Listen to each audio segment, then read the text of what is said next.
Bonsoir, bonsoir tout le monde. Bon, bonsoir, l'étude de ce soir, ça va être que signifie se charger de sa croix. En entre-temps, on va laisser le temps aux gens de rentrer et je vais distribuer des liens. Merci Seigneur, alléluia.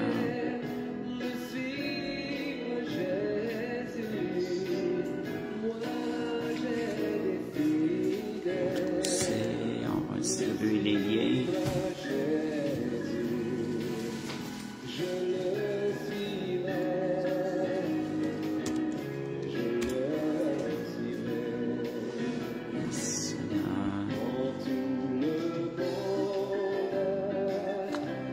Bonsoir, Jean-Sébastien.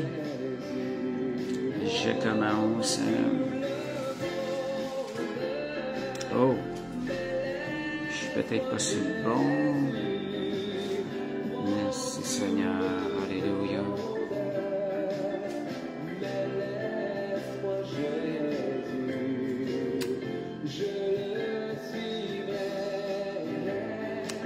Bonsoir, Jean-Sébastien, est-ce que tu vois quelque chose actuellement?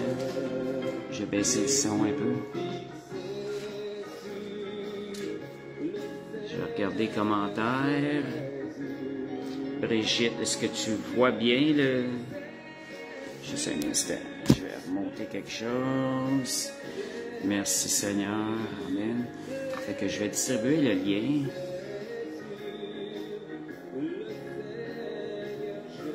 Jean-Sébastien, est-ce que tu vois le live?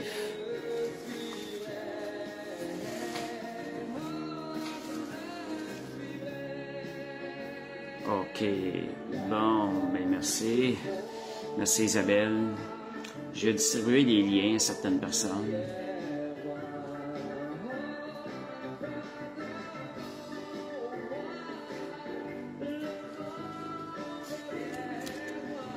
Merci Seigneur.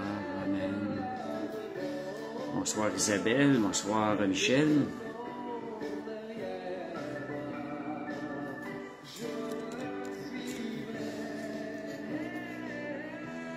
Fait que c'est ça, le sujet de ce soir, ça va être que signifie se charger de sa croix.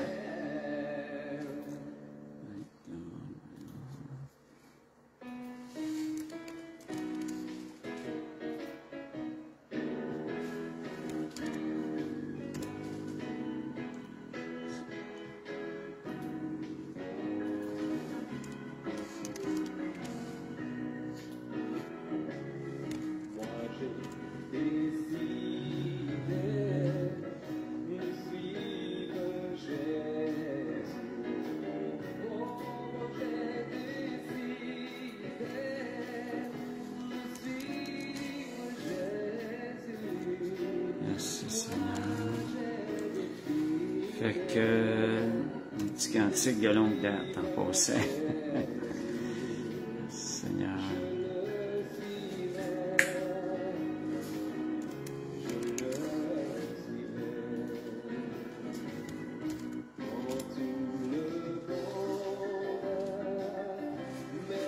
Fait qu'il est, on va commencer dans une minute. Merci Nadia, ma chemise. Bonsoir, Mazia. Seigneur, on va commencer dans pas grand temps. Merci, Seigneur. Amen.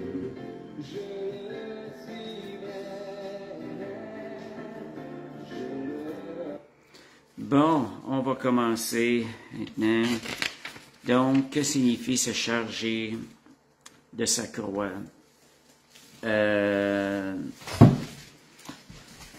Le sujet, pourquoi des fois je choisis des sujets, je cherche, c'est sûr, de voir que ce soit des sujets qui amènent quelque chose, qui amènent un changement dans notre vie. Je pense que c'est important aussi de savoir, mais quand le Seigneur nous donne une parole, cette parole-là, elle fait effet dans notre vie. Puis ce que ça peut apporter, cette étude-là ce soir, ce que je vais apporter, ça va nous emmener, ça va amener de l'obéissance à la volonté de Dieu dans notre vie, par le renoncement des œuvres du vieil homme. Le fait de comprendre ce que c'est se charger de la croix, on va aller focusser plus sur le message de la parole de Jésus, ce qu'il est. Et ce message-là va nous aider à retirer tout pouvoir au vieil homme dans notre vie. Autre chose, plus précisément, va nous libérer de l'esclavage du vieil homme dans certains endroits de notre vie. Et surtout, ce qui peut être merveilleux, c'est que ça va nous emmener à expérimenter la bénédiction de la croix dans notre vie. Puis ça va emmener en nous aussi la joie de servir l'Éternel. Le fait, des fois, de comprendre le message du Seigneur, de comprendre sa parole par le Saint-Esprit, emmène des changements dans notre vie. Et le résultat est toujours une bénédiction qui est là. Des fois, sur le moment, ça peut être difficile, mais le résultat est toujours la joie du Seigneur qui est produit au bout de la ligne lorsqu'on comprend sa parole et qu'on la met en pratique. Donc, je vais prier pour l'enseignement. Bonsoir Sylvie. Père Céleste, on veut te remercier. Merci d'ouvrir nos cœurs, Seigneur, ce soir. Seigneur, à ta parole, à recevoir le message du Saint-Esprit. Ta parole est une nourriture pour notre âme. Tout comme le corps a besoin de se nourrir à chaque jour, Père Céleste, nous avons besoin de nourrir notre âme, que ce soit par la parole que le Saint-Esprit nous donne. Merci pour ce privilège ce soir de fortifier nos âmes, de fortifier notre marche avec toi, de la sanctifier par l'œuvre de ton Esprit. Amen. Merci Seigneur. Amen. Gloire à Dieu. Gloire à Dieu. Je vais donc, ce qui m'a emmené sur ce sujet-là, la semaine passée, des choses me venaient à l'idée concernant les traductions, les diverses traductions de la Bible. Je repense à ça souvent. J'entends des fois des gens, ils vont discuter ensemble sur les traductions de la Bible, en quelque sorte, pour dire ça c'est une bonne traduction, celle-là elle est moins bonne, elle est meilleure qu'une autre et tout. Moi, quand je vois ça, je pense que ce qui est le plus important, c'est d'avoir la traduction que le Saint-Esprit nous donne. Et c'est là que doit être notre attente. Moi, ce que je pense, quelle que soit la traduction qu'on est en train de lire, même si elle n'est pas parfaite, si on s'attend que le Saint-Esprit nous donne le message qu'il veut nous donner, il va nous les donner à travers ces paroles-là. Il va nous montrer ce qu'il y a derrière ces paroles-là. Moi, quand je lis la parole de Dieu, je pense tout le temps à ça. Le Saint-Esprit, c'est quoi vraiment le message que tu veux m'apporter à travers ta parole? Quand je lis la parole, je reste à l'écoute. Parfois, les paroles ne sont pas nécessairement des paroles les plus précises pour le message. Mais le fait d'être à l'écoute du Saint-Esprit, le Saint-Esprit te donne l'interprétation de la parole. Et c'est ça, ça m'a emmené à tout ça. Saint-Esprit nous réveille les profondeurs de la parole. Je pense que c'est ça qui est important. Si on lit pas une traduction, on lit la parole de Dieu, on lit le message du Saint-Esprit. Et le Saint-Esprit peut nous révéler différents messages aussi à travers la parole qui est écrite. Donc, il faut être à l'écoute. Et il va plus nous l'assigner en fonction de ce qu'on est en train de vivre. Il va nous faire mettre l'accent du message sur ce qu'on est en train de vivre, ce qu'on a besoin d'entendre. Fait que quand vous lisez la parole, ouvrez votre esprit à ce que le Saint-Esprit vous donne la meilleure interprétation. Quelle que soit la Bible, il va vous donner la meilleure interprétation si vous l'avez, si vous ouvrez votre cœur. Donc, cela, ça m'avait emmené au mot « porter sa croix ». Je me posais des questions « porter sa croix ». Quand on regarde, on pense au mot « porter sa croix », on est porté à penser fardeau dans ce message-là. On va aller lire la parole pour commencer, c'est Matthieu 16, 21 à 26. On va se référer à différents moments donnés dans l'étude, lorsqu'on va évoluer à ces versets-là, parce que le message de se charger de sa croix, et je trouve qu'il est bien détaillé dans Matthieu. Donc, excusez-moi. Bon, Matthieu 16, 21 à 26.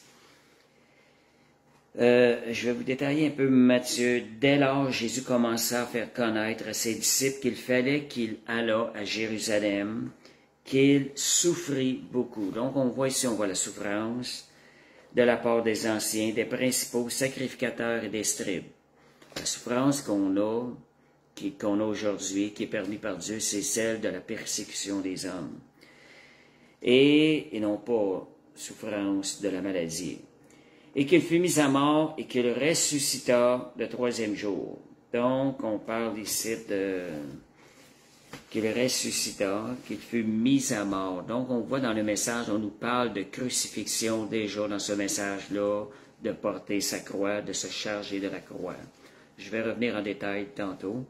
Pierre, l'ayant pris à part, se mit à le reprendre et dit, « À Dieu ne plaise, Seigneur, cela ne t'arrivera pas. » Jésus se retourna, dit à Pierre, « Arrière de moi, Satan. Tu mets en scandale, car tes pensées ne sont pas les pensées de Dieu, mais celles des hommes. » Alors Jésus dit à ses disciples, suite à cela, « Si quelqu'un veut venir après moi, qu'il renonce à lui-même, qu'il se charge de sa croix et qu'il me suive. Celui qui voudra sauver sa vie la perdra, celui qui la perdra à cause de moi la trouvera. Et que servira-t-il à un homme de gagner tout le monde s'il perdait son âme? Ou que donnerait un homme en échange de son âme? » Donc, ça va être les versets clés de ce soir pour approfondir la parole dans notre vie. Bon, on va commencer par éclaircir un peu le mot « porter ». Comme je parlais un peu des fois l'interprétation. Le mot « porter », sa croix sous-entend qu'on prend un fardeau et on le met sur notre épaule. C'est comme si c'était un fardeau. Et puis beaucoup de gens l'interprètent comme ça. On entend dire souvent, je suis certain que vous l'avez entendu autour de vous, des gens vont prendre une relation difficile. Ils vont dire, « Ah, ça c'est ma croix. » Ils vont avoir une maladie physique. « Ah, ça c'est ma croix. » Ou un travail là, qui est difficile pour eux, qui n'apporte pas grande satisfaction. Ils vont dire, « Ah, ça c'est ma croix. » Puis la façon qu'ils disent, c'est comme, ils le disent avec une certaine fierté. Mais au bout de la ligne, il y a un degré, il y a une motivation en arrière de s'apitoyer sur soi. L'apitoiement, on sait que c'est pas bon. Fait que Jésus, c'est pas le message qu'il voulait dire quand il disait de se charger de la croix. Et on sait que la pensée d'apitoiement, c'est un genre d'ego qui est caché dans le vieil homme, qui cherche à se valoriser d'une façon quelconque par une fausse humilité. Donc, le sentiment de porter sa croix en associant des événements comme ça, qui sont un fardeau dans notre vie, n'est pas le message que Jésus donnait à travers ce verset-là. Ce serait une fausse humilité de se dire, « Ah ben ça, c'est ma croix. » Je vais vous montrer c'est quoi la vraie croix. Cette croix-là est quelque chose qui va produire quelque chose de bien dans notre vie. Premièrement, c'est pas un fardeau. On va aller voir Matthieu 11, 28 à 30. Dieu ne peut pas se contredire dans sa parole. Matthieu 11, on en a parlé dimanche. C'est un peu aussi ce que j'ai parlé dimanche. Ceux qui étaient là. 28 à 30. Ça nous dit, « Venez à moi, vous tous qui êtes fatigués et chargés, et je vous donnerai du repos. Prenez mon joug sur vous, et recevez mes instructions, car je suis doux et humble de cœur, et vous trouverez du repos pour vos âmes, car mon joug est doux et mon fardeau léger. » Dans le verset Matthieu 11, 28, on voit que le Seigneur il dit, « Déchargez-vous de votre fardeau. Mon fardeau, il est doux, il est léger, c'est pas quelque chose de lourd. » Donc, c'est tout à fait le contraire de l'interprétation que certaines personnes donnent à porter sa croix. Et le Seigneur ne nous donne pas des fardeaux à porter, des fardeaux lourds à porter. Le fardeau dont il est parlé ici, c'est de se décharger, d'aller à Jésus, et le fardeau deviendra léger. Donc, le Seigneur nous enlève les fardeaux et non pas nous demande d'en prendre. Donc, c'est libérateur, on est libéré d'un poids, on est libéré d'un fardeau. On va le voir dans ce message-là. Deuxième chose, deuxième point que je vais apporter, Cette croix, elle nous rappelle, c'est le point central, ça nous rappelle la crucifixion. On l'a vu dans le verset 21, Jésus nous parle, annonce à ses disciples qu'il devra aller à la mort, crucifié. Donc, ça rappelle la crucifixion, l'humiliation et la mort. Quand on nous dit se charger de sa croix, il y a de cela dans sa croix. Donc, quand Jésus a porté sa croix sur le Golgotha pour être crucifié, personne ne voyait la croix comme le symbole d'un fardeau à porter. Et si on regarde un peu cela, ça représentait plutôt la mort. La croix représente pas un fardeau, mais la mort. Et à ce moment donné-là, ça représentait une mort qui était très douloureuse. C'était une mort qui était très humiliante.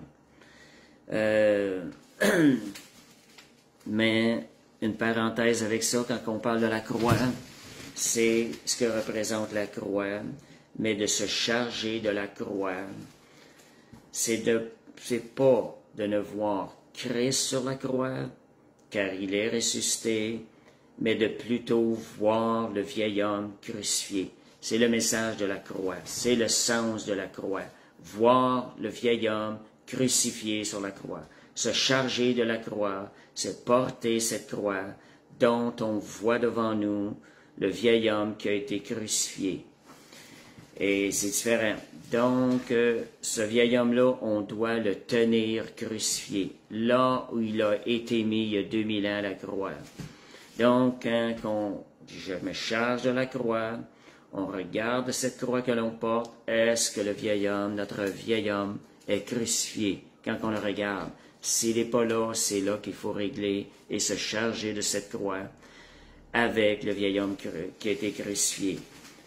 Donc, si on regarde la croix représentant un instrument de torture puis de mort.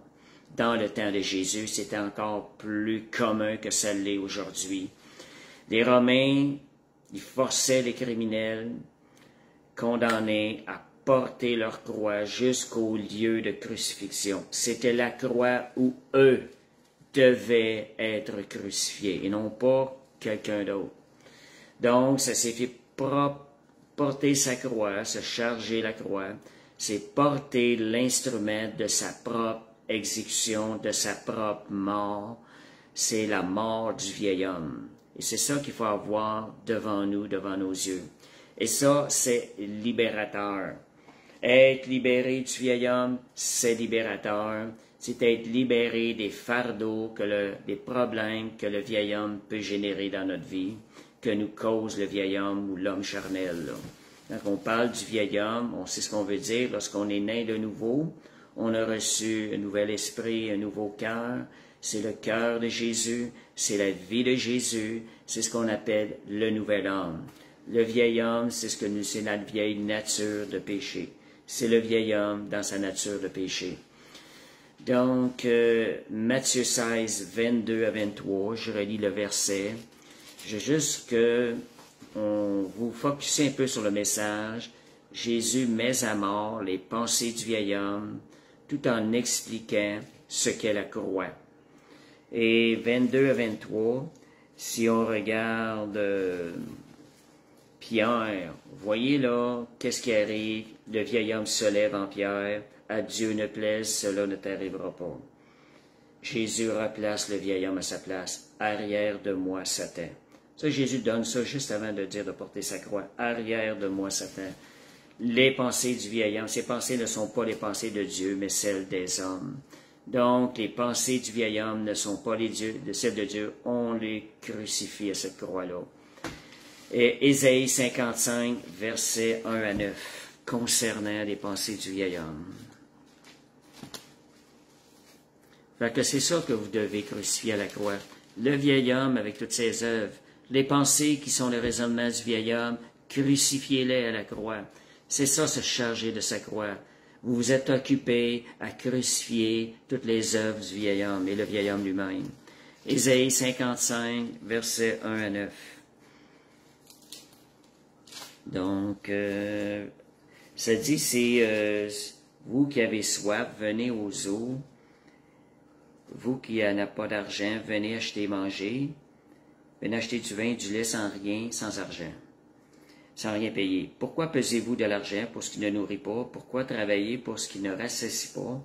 Écoutez donc, et vous mangerez ce qui est bon, et votre âme se délectera de mets succulents. On voit la pensée du Seigneur là-dedans. On avait dit jusqu'au verset 9. Donc, prêtez l'oreille, venez à moi, écoutez, et votre âme vivra. Donc, Dieu nous parle aussi au verset 6. Cherchez premièrement l'Éternel pendant qu'il se trouve, invoquez-le tant qu'il est prêt. Que le méchant abandonne ses voies et l'homme d'iniquité ses pensées.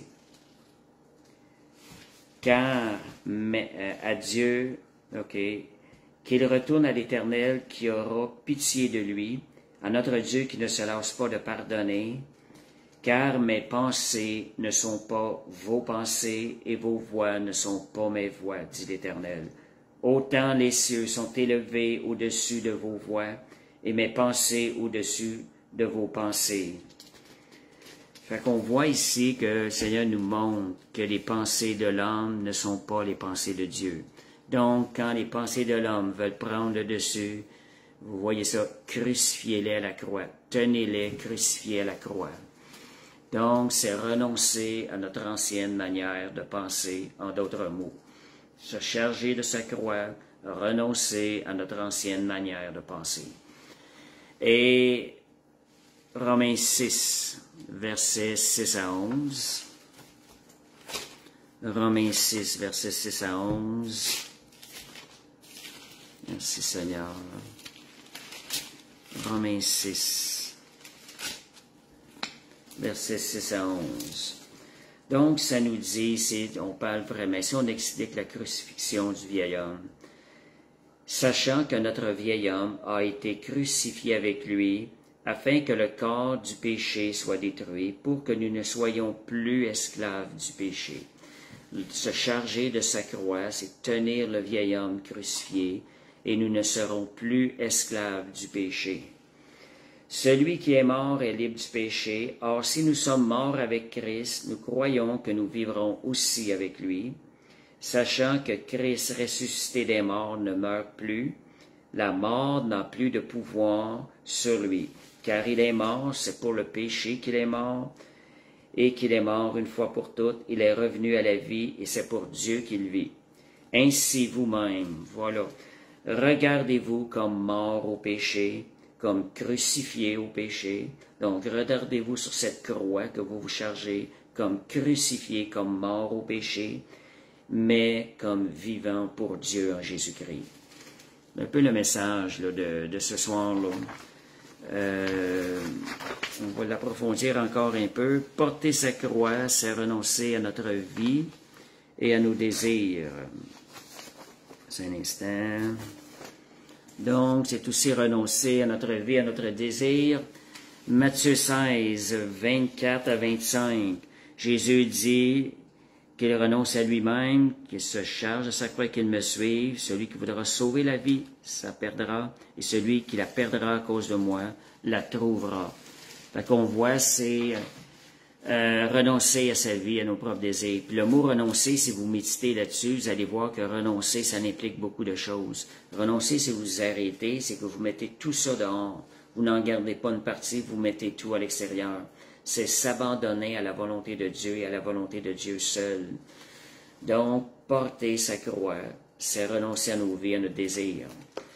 C'est aussi perdre sa vie. Nous ne vivons plus pour nous-mêmes. 2 Corinthiens 5, versets 14 à 15. 2 Corinthiens 5, versets 14 à 15. Ça, c'est un bon verset. J'aime tellement ce verset-là, le matin en me levant, de laisser jaillir de moi-même. Ça fait tellement du bien. 2 Corinthiens 5, versets 14 à 15. Ça dit... L'amour de Christ nous presse parce que nous estimons que si un seul est mort pour tous, donc tous sont donc morts. Et qu'il est mort pour tous, afin que ceux qui vivent ne vivent plus pour eux-mêmes, mais pour celui qui est mort et ressuscité. Donc, prendre la croix et suivre Jésus, c'est ne plus vivre pour nous-mêmes, mais de vivre pour celui que l'on suit, vivre pour Christ. Donc, voir sur cette croix que l'on porte, le vieil homme crucifié, ayant mis à mort ses désirs, et vivant pour les désirs de notre Maître Jésus-Christ.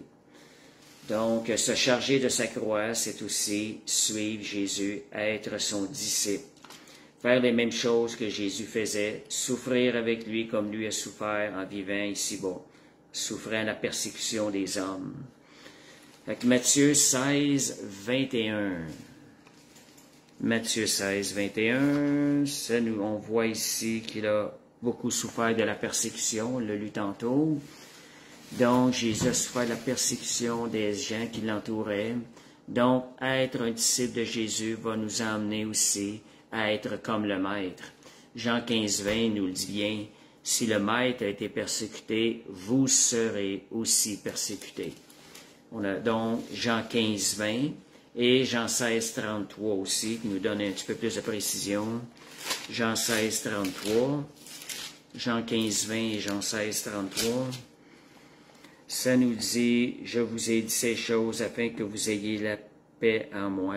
Vous aurez des tribulations dans le monde, mais prenez courage, j'ai vaincu le monde. » Donc, se charger de sa croix, c'est suivre Jésus et être son disciple.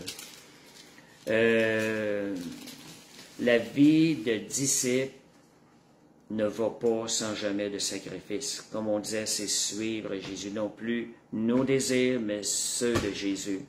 Donc, ça ne va pas sans sacrifice. On ne peut être un disciple de Jésus, on ne peut être un disciple de Jésus sans porter sa croix. Se charger de sa croix, c'est considérer aussi de renoncer aux convoitises de ce monde. Matthieu 16, 26. Que servira-t-il un homme de gagner le monde entier s'il en perdait son âme? Donc, c'est renoncer aux convoitises de ce monde. Ce verset, même dans le monde, ça parle, même aux gens. Moi, sur ma carte, ma petite carte que j'ai faite personnelle, j'ai ce petit verset, ce verset-là. Que servira-t-il un homme de gagner le monde entier s'il perdait son âme? Une des premières choses pour amener les gens à réaliser, regarde, tu n'as pas juste cette vie-là à amener, tu as une âme à l'intérieur de toi qui est éternelle. D'emmener les gens à réaliser ça. Ce verset-là peut les aider.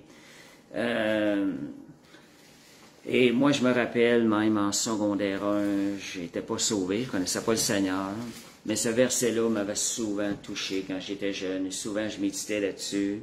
Puis à un moment donné, le professeur nous avait demandé de faire une petite composition avec des versets de la Bible.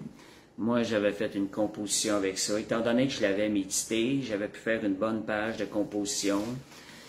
Et la journée d'après, le professeur est revenu. Moi, étant donné que j'étais bien réservé, il n'a pas voulu dire que j'ai quelque chose à vous lire. Il dit, c'est tellement beau ce qui est écrit. Et moi, j'avais écrit des choses sur ce verset-là qui portaient à réfléchir parce que moi-même, ça me faisait beaucoup réfléchir. Fait que c'est un verset qui a un impact. Donc, le professeur avait été touché par ma composition. Il l'avait partagé dans la classe à tout le monde. Je me rappelle très bien de ça. Fait que c'est renoncer aux convoitises de ce monde. Et pour approfondir ça, Jacques, verset 4 à 4. Jacques, verset 4, 4. Ce que ça nous dit, le monde, quand ça nous parle du monde, des convoitises du monde. Le Seigneur, sa parole, elle est tranchante. Elle nous aide aussi. Jacques 4, verset 4. Ce que ça nous dit, adultères que vous êtes, ne savez-vous pas que l'amour du monde est inimitié avec Dieu? Est inimitié contre Dieu. Celui, donc, qui veut être ami du monde, se rend ennemi de Dieu. Donc, dans le fait de porter sa croix, nous crucifions aussi les convoitises du monde à la croix. Je les crucifie à la croix, ces choses-là, avec le vieil homme. Donc, c'est aussi renoncer aux choses de ce monde. Et qu'est-ce que les gens du monde poursuivent? Si on regarde dans le monde, les gens veulent un beau travail. Le mot réussite est en priorité. Puis réussite apparente. Réussite dans les relations. Avoir une grande maison. Possession, richesse. C'est le genre de choses que le monde court après. Et ce qui devient une convoitise. Nous, comme enfants de Dieu, comme c'est mentionné dans Matthieu 6, 33, le but premier que nous avons à avoir, c'est de servir le royaume de Dieu. Cherchez, Matthieu 6, 33, ça dit, cherchez premièrement le royaume de Dieu, sa justice et toutes ces choses nous seront données en surcroît. Jésus faisait ces choses-là. Donc, nous se charger de sa croix, c'est alimenter, nous nourrir de ces paroles-là. De dire, Seigneur, tout ce qui n'est pas ça, les choses de ce monde, je les crucifie sur cette croix, je me charge de cette croix, je veille à ce que le vieil homme et ses convoitises, avec ses passions, soient continuellement crucifiés sur cette croix. Autre chose, c'est une chose qui est bon d'entendre. On sait que c'est difficile, il y a des moments difficiles des fois. Le moment de crucifixion fait mal, mais la récompense à ça, elle est bonne. C'est la bénédiction. Il y a une bénédiction. Jésus a été crucifié à la croix, ça ne s'est pas arrêté là. Il y a eu la résurrection. Et nous aussi, nous avons part à une résurrection lorsque nous crucifions le vieil homme. Il y a quelque chose qui se lève en nous. Il y a une joie qui va venir prendre place. Nous autres, on se rappelle, 2000 ans après, quand on voit la croix, on se rappelle que Jésus, c'est là, qui a payé notre dette lorsqu'on la voit. La dette de notre péché pour nous en libérer, le pardon, la grâce et l'amour de Dieu, c'est ce qu'on voit lorsqu'on regarde ce qui s'est passé il y a 2000 ans. Mais nous, aujourd'hui, quand nous regardons à la croix pour le moment d'aujourd'hui, c'est maintenant le vieil homme qu'on doit voir crucifié et on doit se réjouir de le voir crucifié. Cette bénédiction, il y a une bénédiction qui est accessible aujourd'hui quand nous tenons le vieil homme crucifié. J'avais déjà appelé ça la bénédiction de la croix. C'est la récompense, la crucifixion du moi, le renoncement peut être difficile, mais la récompense, elle n'est pas comparable à ça. Cela, ça nous ouvre une porte aux bénédictions spirituelles en Jésus-Christ. Ça nous ouvre la porte aussi à un Canaan spirituel. Le pays promis, ça nous donne un accès à une vie de victoire en Jésus tous les jours de notre vie. Donc, c'est ça, il y a la bénédiction de la croix qu'il faut avoir en vue. Seigneur, oui Seigneur, il y a une bénédiction à ça. Ça devient une joie de servir le Seigneur. Dieu nous donne cette joie-là par le Saint-Esprit quand nous portons, nous nous chargeons de cette croix. Bon, et question à se poser. Est-ce que c'est bon de se sonder? Est-ce que vous êtes prêt à porter, à vous charger de votre croix? Je vais donner des exemples. Êtes-vous prêt à suivre Jésus même si vous deviez perdre certains de vos plus proches amis? Ce sont des choses qui vont faire partie, des choses qu'il va falloir mettre sur la croix pour suivre Jésus, si c'est nécessaire. Et êtes-vous prêt à suivre Jésus si cela signifie que votre famille va vous abandonner? Alors c'est le temps, c'est le moment de décision de Seigneur, je crucifie ça à la croix parce que je veux te suivre. Êtes-vous prêt à suivre Jésus? Cela implique que vous allez perdre votre réputation. Êtes-vous prêt à suivre Jésus? Cela amène la perte de votre emploi. Dans certaines situations, il peut arriver que la personne est à risque de perdre son emploi. Et êtes-vous prêt à suivre Jésus? Cela devait vous causer la mort. Regardez ça. Oups. Cela devrait vous causer la mort. Mais sachez ces choses-là, que le Saint-Esprit est avec vous pour vous aider à prendre la décision. Il est avec vous pour cheminer. Le Saint-Esprit est avec nous pour nous aider à prendre le bon choix, à prendre le chemin. Comptez sur le Seigneur, comptez sur sa force. Dieu est fidèle. Dieu va nous faire prendre des bons chemins. Il va nous faire prendre des bonnes décisions. Dieu va nous emmener, va nous montrer comment crucifier le vieil homme.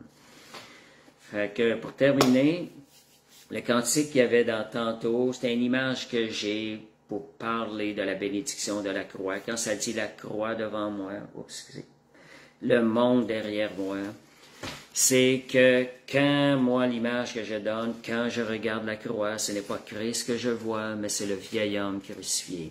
Et c'est là que je vois la bénédiction. Et c'est une croix que je porte, que je choisis de porter, mais cette croix, elle est accompagnée d'une bénédiction. Et Christ est ressuscité maintenant. C'est le vieil homme qui est là. Et la Bible dit dans Romains 6,11, regardez-vous comme mort au péché et comme vivant pour Dieu. Regardez-vous comme crucifié, que le vieil homme crucifié, mais vivant maintenant pour Dieu. Bon, fait que la parole de Dieu nous disait dans 6 pour terminer que le vieil homme a été crucifié avec Christ à la croix afin de nous faire marcher dans une vie de victoire. Il a été crucifié à la croix et en conformité avec Christ, et nous sommes aussi, nous ressuscités en conformité avec Christ pour marcher dans une vie de victoire. Fait que je vais vous... une vie de victoire, une vie de résurrection en Christ. Fait que s'il y en a qui veulent apporter un partage, quelque chose en live, je vais vous donner l'occasion. Si vous avez des questions, quelque chose, vous êtes en train de vivre ou des questions, j'espère que cette étude-là vous a béni, vous a encouragé à mettre, crucifier le vieil homme, ayant vu la bénédiction que cela apporte dans nos vies, parce qu'il y a une bénédiction. Nous sommes libérés pour servir le Seigneur. Fait que j'attends un petit peu, c'est des demandes, sinon on va passer à la prière, puis on va terminer. Merci Seigneur. Alléluia, Jésus. Merci Seigneur. OK, donc on va passer à la prière. Père Céleste, on veut te remercier pour ta parole. Nous te prions, Seigneur, que nous puissions la mettre en pratique, Seigneur, avec l'aide du Saint-Esprit, sachant que tu es avec nous, Seigneur Dieu, pour nous aider à obéir à ta parole, à t'honorer, Seigneur, à faire de toi, Seigneur Dieu. Seigneur, celui que l'on suit, notre Maître, Seigneur Dieu. Merci pour cette parole, Seigneur. Merci aussi pour tous ceux qui l'ont entendu, Seigneur, qu'elle produise du fruit dans leur vie. Amen. Fait que, merci Seigneur. Fait que je vais vous souhaiter une bonne semaine, une bonne soirée, puis une bonne semaine. Puis que le Seigneur vous bénisse abondamment. Amen. Merci Seigneur.